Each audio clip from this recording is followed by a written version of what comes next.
Mātou te whawhera i atu le swafa manu malo Yesu Keriso, le au le kalesia.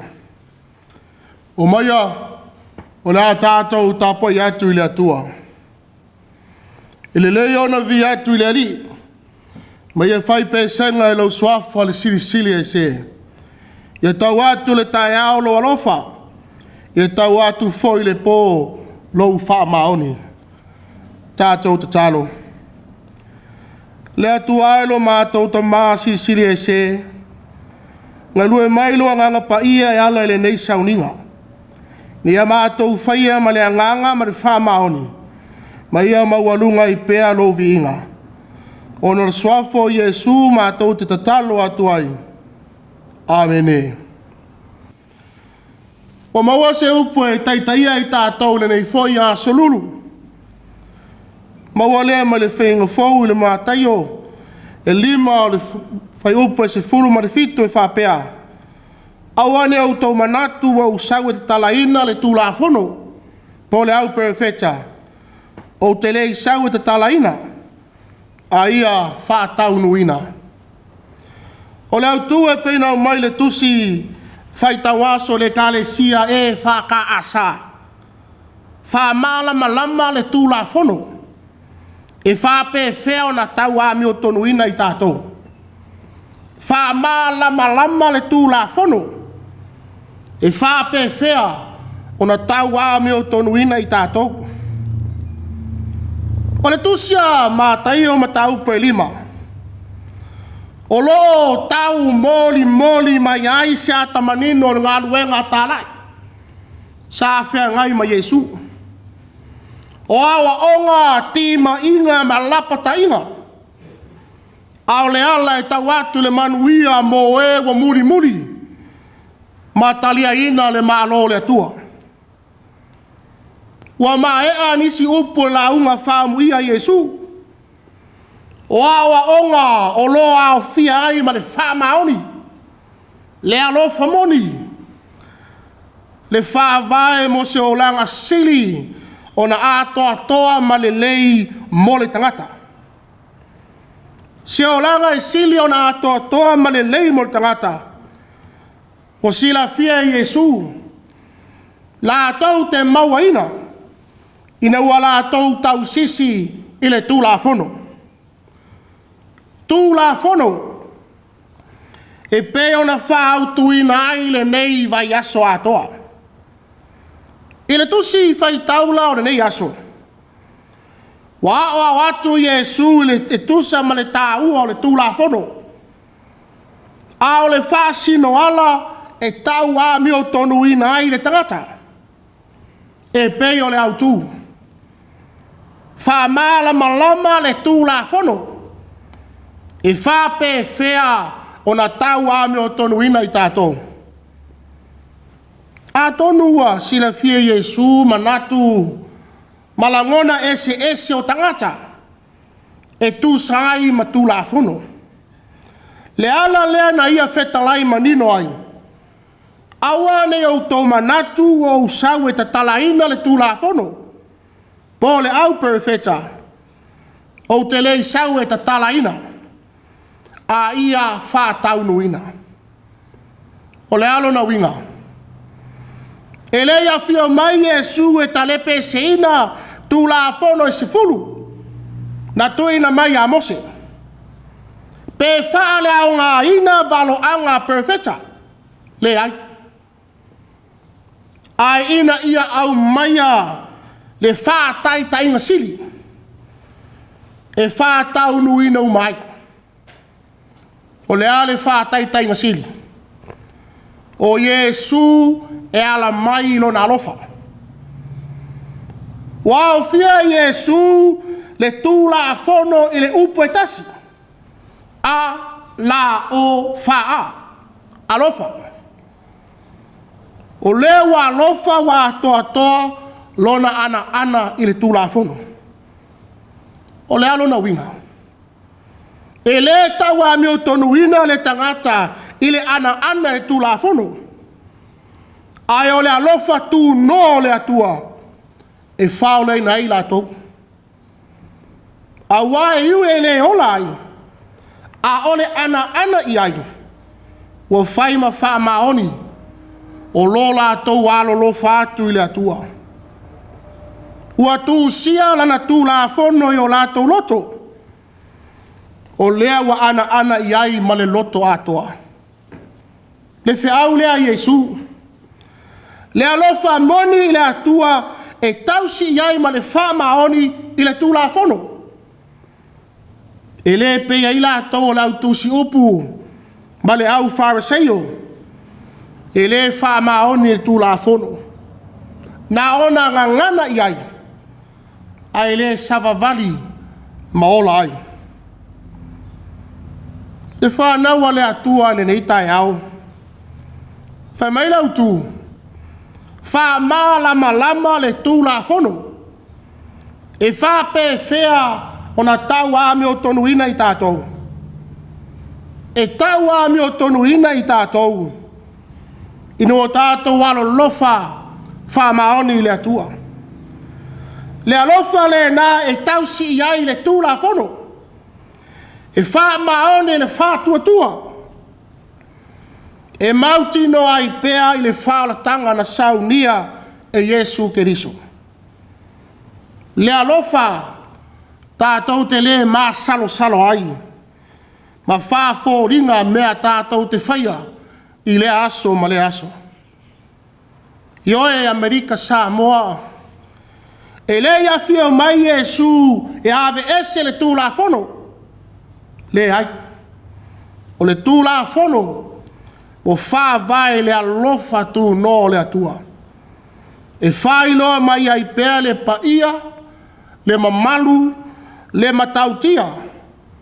Ma le sili ese o le atua soifua. Ono Yesu. Amene. O la tātou i atu i le atua le pese se lau, valu se fulu ma le lua. Se lau, valu se fulu ma le lua. Le vinga le atua la tātou pe pese atua i nei.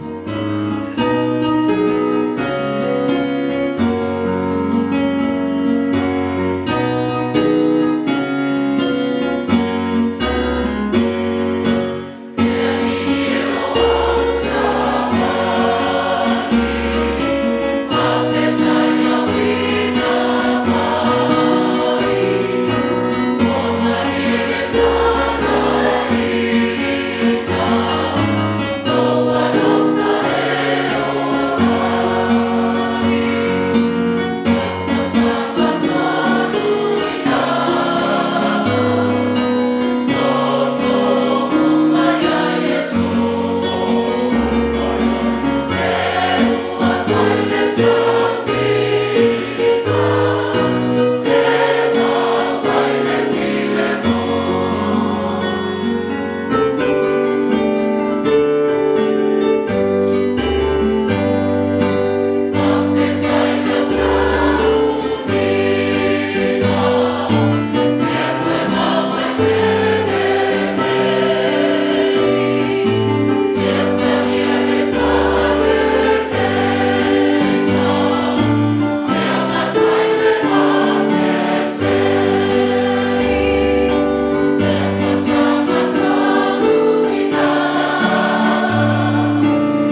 le tatalo ma tatalo whamanuia. Le atua manae e whaavau lava lo alofa ma lo matango fie whaapei o le nei asu fou. Ue au taitaina mai ai le soifua ma le ola lau whanau. Whaaftai o na sau nia le lei o mea uma. Ai meise o malo longa le po wa whaafau ina ai lo mato malosi i le tino ma whau ma le nganga. Whaaftai la o fio o no le poto o mato maua. O ilo ai lo mato vala awina. E whai matangata ngā lue i aso taitasi o lo mato wola. Vi ia la o fio e ala iau whamanianga i tele. O whau penga ina ai le tangata au le ngangar whawhitai i lo mana whamalolo. Ai meise le una ina o mato tangata e lo lava mana. Whawhitai au tamau a inga i le tino whapea le nganga. Whaftai le tuspa ia, tō matauina i le soifu o tangata. Le nganga pa ia tō musuina i mātou, i teimi o le fia whanoa noa, ai mese teimi o mātou le mautonu ai. Sili le whawhitai, ono Yesu Keriso, o foina ato mai lona soifua, ina ia mau ai le ola, ma mau a tiri ai lava. Ia tu maui la o fio le atu alofa. Le vi inga le whawhitai le whamanu ma le whanetanga. Nei sia o le whawau lava. Le atu alofai. O la o fio le atu o whamangalo. O mātou whato e se atu ai. Se alofa ma whamangalo mai i mātou lau whanau. Whamangalo mai i sa mātou wa mio wa le tonu.